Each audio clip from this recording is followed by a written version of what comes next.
এগেনস্টে হয়েছে, চ্যালেঞ্জ করে বললাম আপনাদের, আমার এগেনস্টে হয়েছে। আমি 15 বছর ছিলাম পাকিস্তানের দালাল, ওভারনাইট আমি ভারতের দালাল হয়ে গেছি। আমি কি হাইকোর্টের বিচারককে সরাতে পারি? হাইকোর্টের বিচারক জামিন দিলে আমি কি হাইকোর্টের বিচারক ব্যবস্থা নিতে পারি? ভাই একটু সাউন্ড করে বলেন, পারি? পারি? তাহলে হাইকোর্টের বিচারক যদি জামিন দেয়, হাইকোর্টের বিচারক যদি অন্যায়মূলক ভাবে জামিন দেয়, সেটা হাইকোর্টের বিচারকের দোষ। আর হাইকোর্টের বিচারকের নিয়ন্ত্রণকারী হচ্ছে প্রধান বিচারপতি। তাহলে প্রধান বিচারপতি হচ্ছে প্রশ্ন করবেন। আমাদের অন্তত 3-4 জন উপদেষ্টা বিভিন্ন সময় পদত্যাগ করতে চেয়েছে।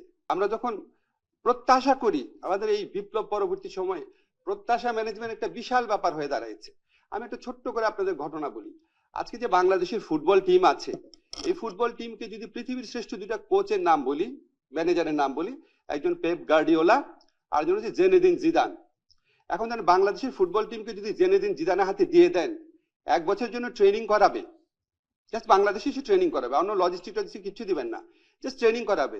বাংলাদেশের ফুটবল টিম কি ওয়ার্ল্ড কাপে মূল পর্বে খেলার যোগ্যতা অর্জন করে ফেলবে? টাইম তো লাগে, ক্রম বিকাশ তো লাগে। তারপর আমাদের সরকারের সাফল্য নিয়ে অনেক সমালোচনা থাকতে পারে, কিন্তু আপনাদের কি কিছু জিনিস কখনো চোখে পড়ে নাই? এই যে এই সরকার এসে ভারতের আধিপত্য থেকে বাংলাদেশকে মুক্ত করেছে, ভারতের যে আগ্রাসী একটা ভূমিকা ছিল সব জায়গায়, সেখান থেকে স্বাধীন কণ্ঠে কথা বলতে পারছে ডক্টর মোহাম্মদ ইউনূসের নেতৃত্বে, এটা আমাদের কোনো অর্জন না? আমাদের যে রিজার্ভ বেড়েছে, আমাদের যে মুদ্রাস্ফীতি নিয়ন্ত্রণ আছে, আমাদের যে ব্যাংকিং খাতে ভগ্ন প্রায় বিধ্বস্ত ব্যাংকিং খাতে শৃঙ্খলা এবং আস্থা ফিরে এসেছে, এগুলি কোনো সাফল্য না? আমাদের যে 20,000-এরও বেশি হয়রানিমূলক মামলা, যেখানে প্রায় 5 লক্ষ আসামি ছিল বিরোধী দলের ভিন্ন মতের মানুষের, সেই মামলা প্রত্যাহার হয়েছে 20,000-এরও বেশি, এগুলি কি কোনো সাফল্য না? তো আপনারা যখন বলেন এই সমালোচনাগুলো তো অনবরত করা হয়, আমরা তো সবসময় উত্তর দিতে পারি না। কিছু ফেসবুকে লিখলেও স্যার মানা করে যে না বলতে যেও না, জাস্ট কাজ করে যাও।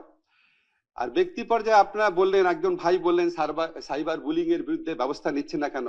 আপনারা বলেন তো বুকে হাত দিয়ে, বাংলাদেশে গত 16 মাসে সবচেয়ে বেশি সাইবার বুলিং কার এগেনস্টে হয়েছে? আমার এগেনস্টে হয়েছে, চ্যালেঞ্জ করে বললাম আপনাদের, আমার এগেনস্টে হয়েছে। প্রথম 4 মাসে আমার বন্ধুরা খুঁজে বের করেছে, শুধু 4টা ডেডিকেটেড ভিডিও করা হয়েছে আমার সমালোচনা করে। আমি 15 বছর ছিলাম পাকিস্তানের দালাল, ওভারনাইট আমি ভারতের দালাল হয়ে গেছি। আমার আমেরিকায় বাড়ি আছে, আমার পরিবার চলে গেছে অলরেডি আমেরিকায়। প্রকাশ্যে চ্যালেঞ্জ করে বলেছি আজকের থেকে 6 মাস আগে, যে একটা মানুষ আমেরিকায় বাড়ি থাকলে এটা ঠিকানা খুঁজে বের করা সম্ভব, আমেরিকাতে বাড়ি থাকলে অবশ্যই বের করা সম্ভব এটা কার বাসা। ওপেন চ্যালেঞ্জ করেছি সমস্ত বাংলাদেশ, পৃথিবীতে যত বাঙালি সাংবাদিক ইউটিউবার আছে সবাইকে, খুঁজে বের করতে পারে নাই। তো যেই মিথ্যুক, যে বদমাইশ বা যেই বদমাইশরা এগুলি প্রচার করেছে, তাদের এগেইনস্টে কেউ কিছু বলেছেন? এর চেয়ে বড় সাইবার বুলিং হয় একটা মানুষ যার জীবনে সততা সবচেয়ে বড় অহংকার, তার বিরুদ্ধে এই ধরনের ক্যাম্পেইন করা। তারপরে আরেকটা স্পেসিফিক এক্সাম্পল দেখি, দেখেন সমালোচনা কোন জায়গায় যায়। আমার পাশে বাংলাদেশের একজন স্বনামধন্য আইনজীবী আছেন, যদি আমি ভুল করে থাকি আরেকজন স্বনামধন্য আইনজীবী আছেন, ভাই বলেন, আমরা ভুল করে থাকলে বলেন, আপনিও আছেন, আমরা বলেন।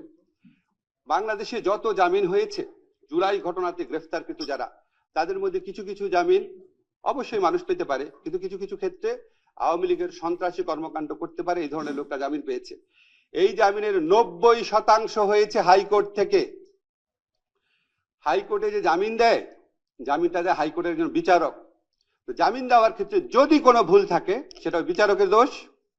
এই বিচারকদের অনেকেই আওয়ামী লীগ ফ্যাসিস্ট আমলে নিয়োগ পাওয়া, তাদেরকে সরানোর দায়িত্ব ছিল প্রধান বিচারপতির অধীনে সুপ্রিম জুডিশিয়াল কাউন্সিলের।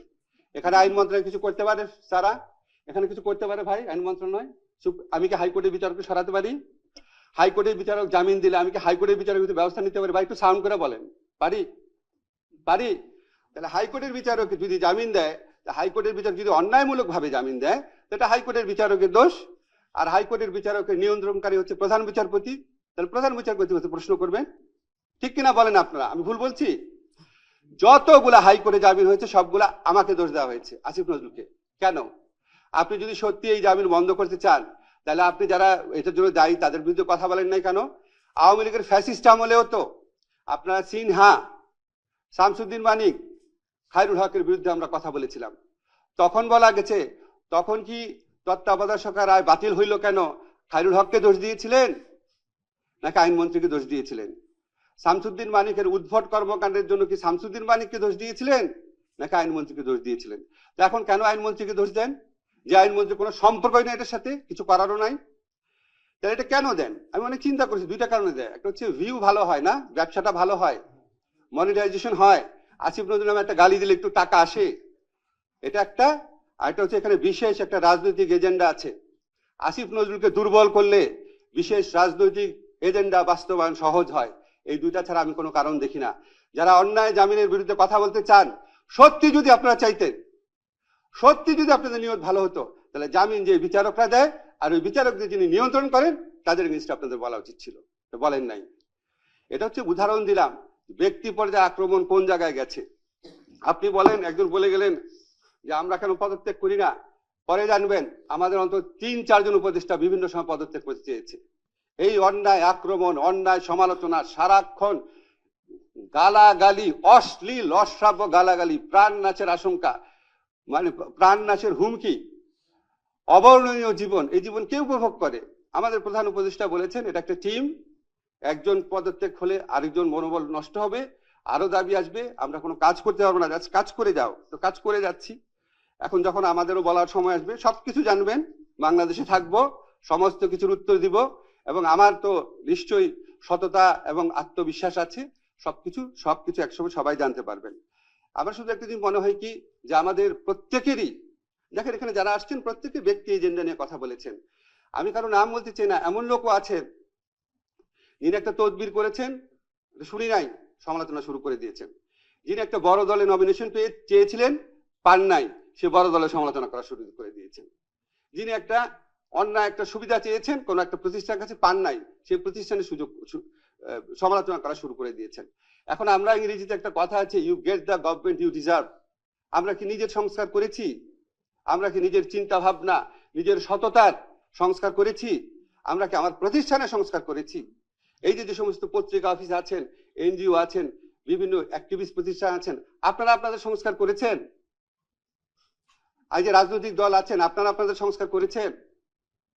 তো সব কোনো কিছু করবে না, সবাই হচ্ছে কি আমি একা সবাইকে দোষ দিব, সবাই সবাইকে দোষ দিবে। নো, আমি তো বলছি আপনাদের আমাদের অনেক ব্যর্থতা আছে, অনেক ভুল আছে। প্রথমেই বলেছি 10টা জায়গায় অন্তত 4টা জায়গা ঠিক করেছি, 6টা জায়গা করতে পারিনি। 6টা জায়গা তো অবশ্যই বলবেন, 4টা জায়গা অ্যাকনলেজ করেন। আমরা যদি পরমত সহিষ্ণু না হই, আমরা যদি বিবেকবান না হই, আমরা যদি সৎ না হই, আমাদের নিয়তের মধ্যে যদি সততা না থাকে, তাহলে কোনোদিন আমরা জাতি হিসেবে অগ্রসর হতে পারবো না। আপনি কিছু আইনি সংস্কার করে দিলেন, ম্যাজিক্যালি মানুষ ভালো হয়ে গেল, এটা পৃথিবীর কোথাও হয়েছে?